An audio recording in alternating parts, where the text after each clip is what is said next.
Welcome to Right on Track, a songwriting podcast. Thanks to Tone for tuning in.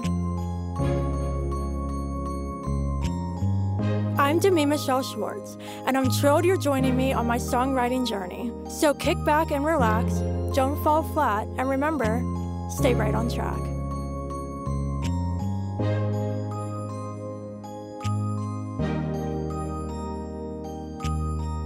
Hello, welcome back to Right on Track. Joining me on the show today is an artist I'm so excited to have a chat with. Please welcome Jason Kirkness. Hi, Jason. Hey, how you doing? I'm fantastic. How are you? I'm fantastic as well. Awesome. Well, I'm so excited to have you on the show. We have lots to chat about. But before we get into specifics, I would love for you to share a little about yourself and your journey in the music industry so far. Okay, well, I grew up in a small farming community called Cleefeld, Manitoba. It's about 20 miles north of the U.S.-Canada border. So I grew up Canadian, and I kind of always dreamed of the big time. But we have about 1 million people in the entire province, and it's a bit bigger than Texas. So if that gives you some perspective on how rural and isolated that is. About 10 years, let's see. In my teen years, I played in a rock band and all that stuff. And I'd taken piano lessons, and I got a guitar at 15, and I just kind of fell in love with it. I guess just music's always been a part of my life. I remember every family vacation started with Jerry Reed's Eastbound and Down, and we'd have to sit in the driveway and listen to that song just to get pumped up for vacation. And then Alabama's Greatest Hits played over and over in the car. And I put together a connection between music telling a story and then the things that were going on in your life. And very quickly, I connected that soundtrack sort of element of music to what's going on. And I think much in that way is how everything that I've put out over the time that I've been putting out music as, I guess, like a professional musician or whatever you want to call it, is I've been trying to tell those stories. Like each album that I've made has been, my first album was called Life on the Road, and it was all the stories about being in a touring band and playing night after night in casinos and, dive bars and all of that stuff. And then I moved kind of into a very chaotic part of my life where I sort of uprooted everything, and I moved to Nashville for a couple of years. And that record was called A Beautiful Disaster. And just about how that whole record is about the chaos in your life and about how, going through a divorce and going through all of that stuff can also be kind of a catharsis, or just sounds super cheesy about it. It's what's that little animal? A caterpillar into a butterfly. And I think that's also the record where I kind of figured out what I was doing in the studio. So it was kind of like a learning experience. And on that record, I did everything myself. I did production with a friend of mine. I did the cover art. I did management. I did the radio tracking. I did publicity. I did all of the jobs myself. So it was a real learning experience. And then moving into now, which I guess I could just segue on my own here. Up to the new album I'm about to put out, which is coming out in the next couple of months, which is what got me here. And again, telling the stories of the last couple of years is like a bookend to my life, and having that kind of be a soundtrack to what I've been up to. Yeah, no, all of that is perfect. I love all of that. And I think something I'm really resonating with while you were talking was this idea of music being a soundtrack to our lives and of our lives. And I take the exact same approach every time I'm doing a project.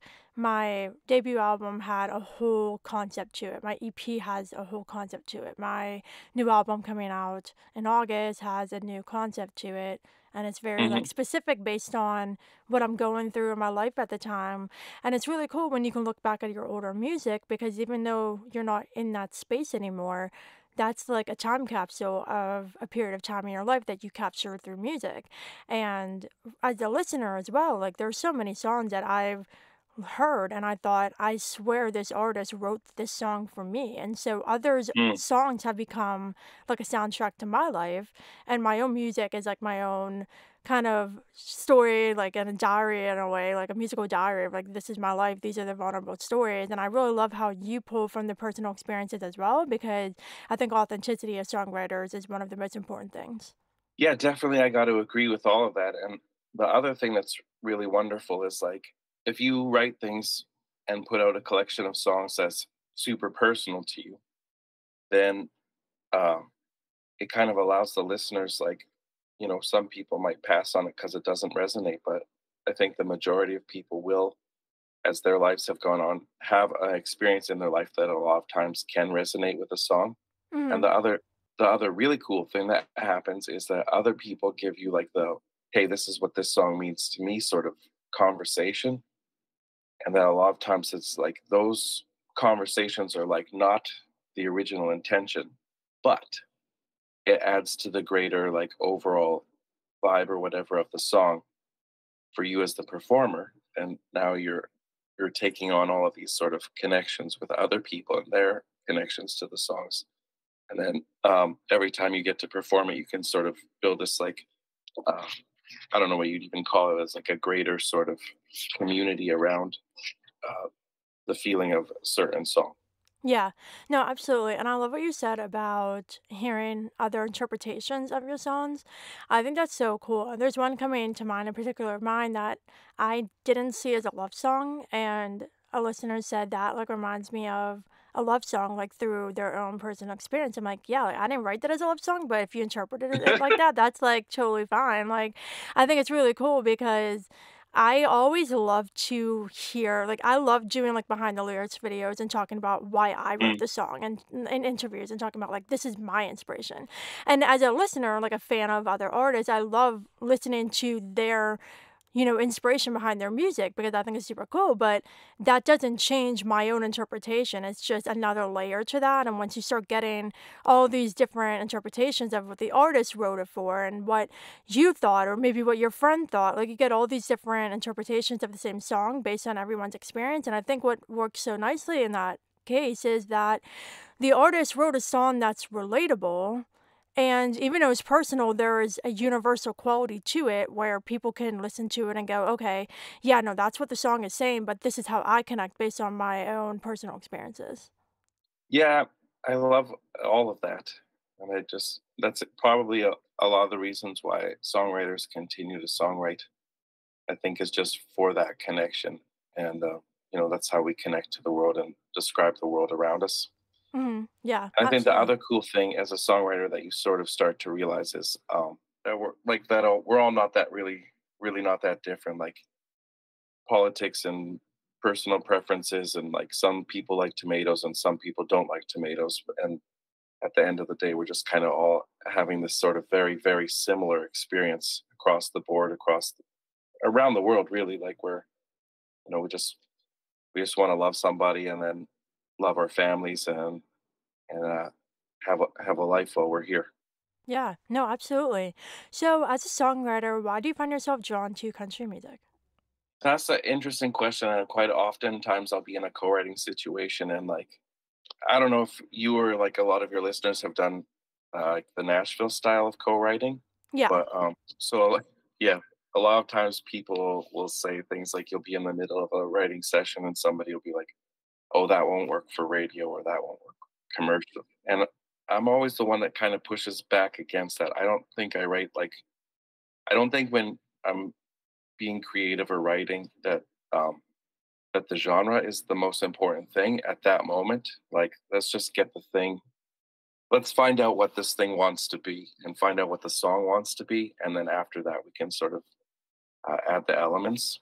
I definitely feel a lot more connected to writing lyrics and telling stories that, like, at the time, that makes sense. yeah.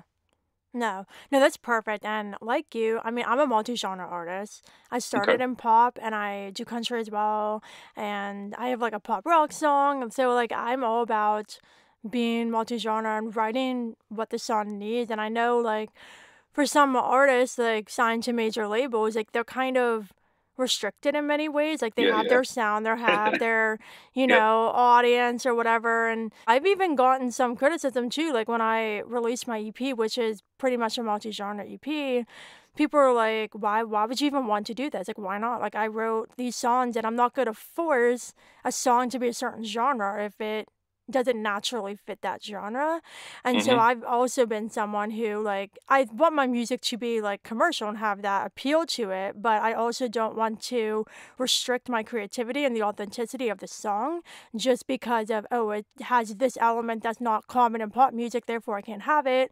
You know, I put a flute in a piano ballad that I wrote, and Oh, like good. everyone's like, "Oh my god, the flute!" It's like, yeah, well, if you listen to Top 40 Radio, hell, I thought you're gonna hear like a flute randomly like in a song, but like people like that, so Well, even, you know, when you say that you put in the flute and people will like it, I almost think that as the artist, to trust your instincts, it's more important that you liked it. yeah, The yeah, fans will come along after the fact, after you're done creating. Then they become fans because they're there for you. Like they're there because they love what you created. right, And I think if you're trying to create something that's like, oh, I'll get more fans if I use this snare sample and this particular banjo sound. And like, I think it's pretty transparent. And I think that the reason why the big artists are big artists in a lot of ways is because they trust their instincts more so than they're like consciously deciding to try to do something that'll fit. right, yeah. No, perfect, absolutely. So how would you describe your songwriting process when you sit down to write a song? So I'm super blessed that I did have a brief stint with the major label system. So I do still have my connections with publishers, and because of that, I don't have to write all 11 songs on my album. I can comb through several hundred catalog songs and find things that fit my story. And I usually pick 3 or 4 or 5 of those for an album, and then I sit down and I write about 100 more with my songwriting friends. And I'm pretty lucky, like that I get to kind of tread the water on both sides of that whole argument.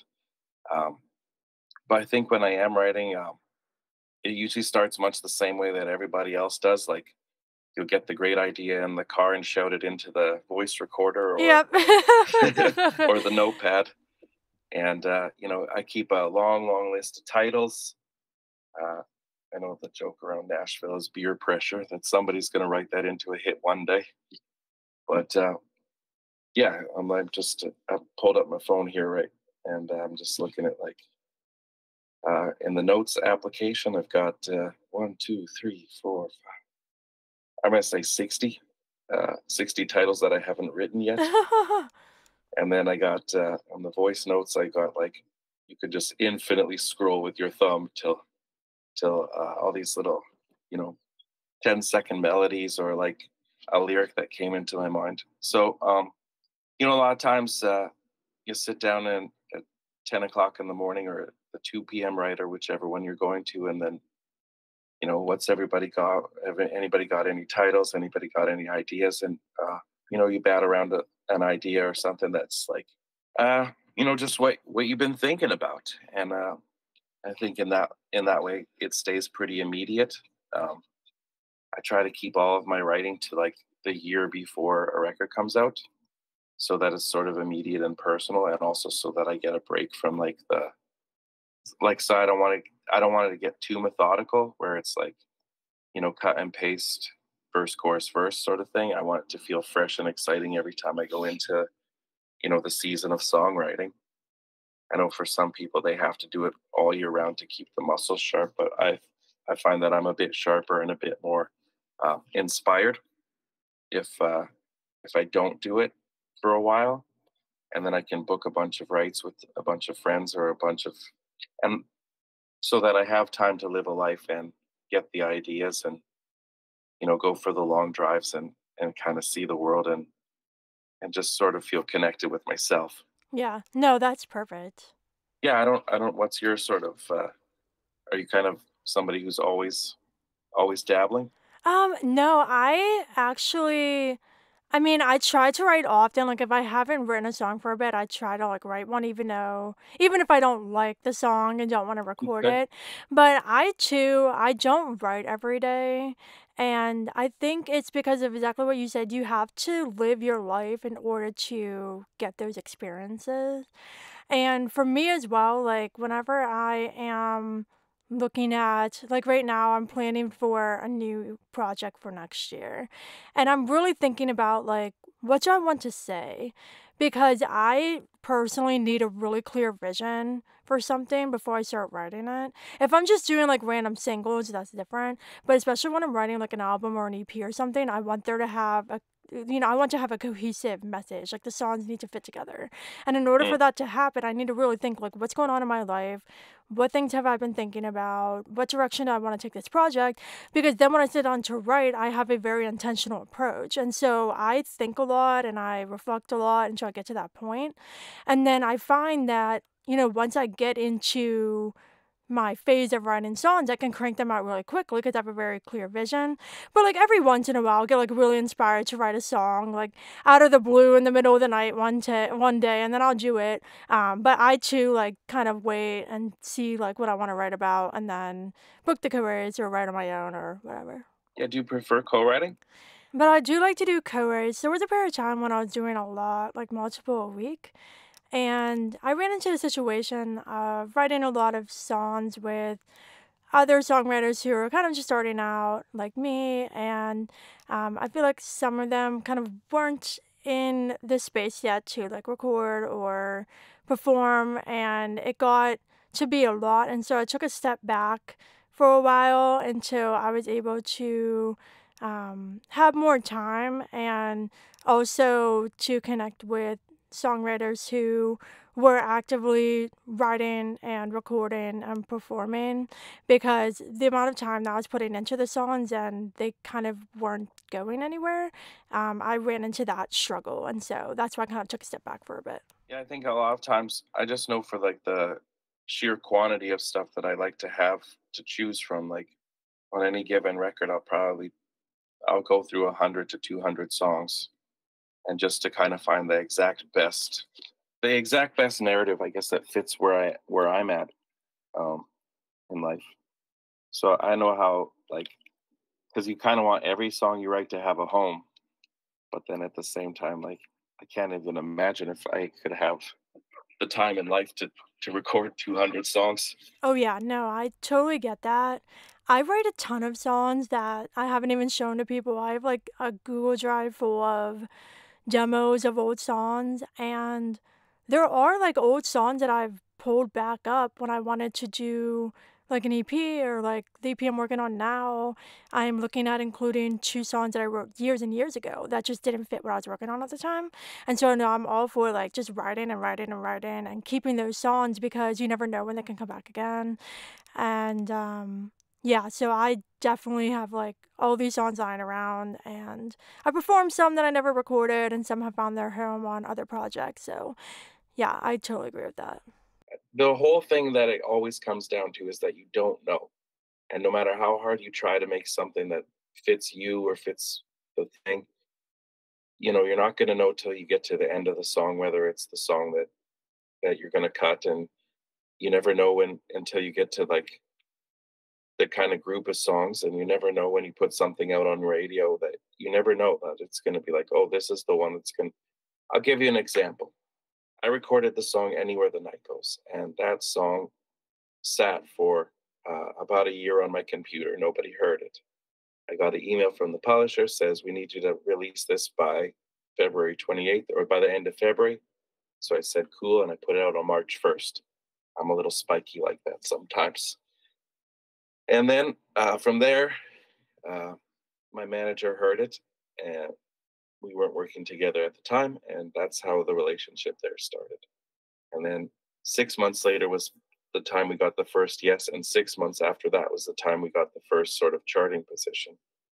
So, like again, with like that's it took 2 years before anyone sort of really believed in it in the commercial sense, and I didn't really think at the time that it was even going to go on the album.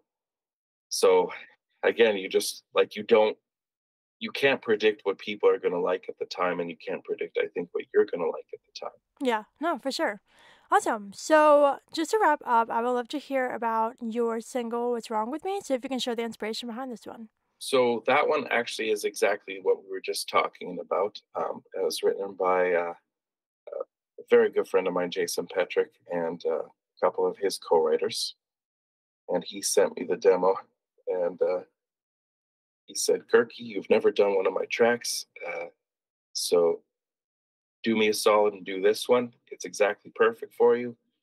I listened to the song and I didn't really agree, and I ended up cutting it anyway.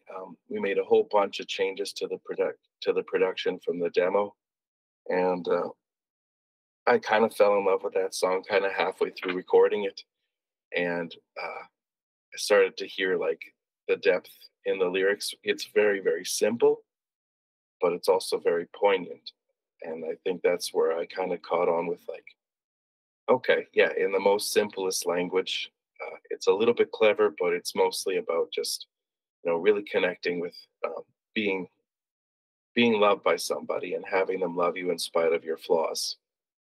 And I think that that was the message that I just needed to hear at the time as a person, but also I think that's the message that kind of resonates with people around the world. Is that it's just that like that overwhelming sense of like connection and uh, being loved and accepting being loved in spite of your flaws. Yeah, awesome. I love that so much. So, congratulations on the release. Well, I appreciate that. Thank you very much. You're welcome. So, just to wrap up, what advice do you have for any songwriters listening? Don't do it. No, it's gonna become an all-consuming flame. It's gonna become the thing you focus on. It's gonna become your life story. Um, I would say absolutely under no circumstances do you ever try to write in someone else's voice.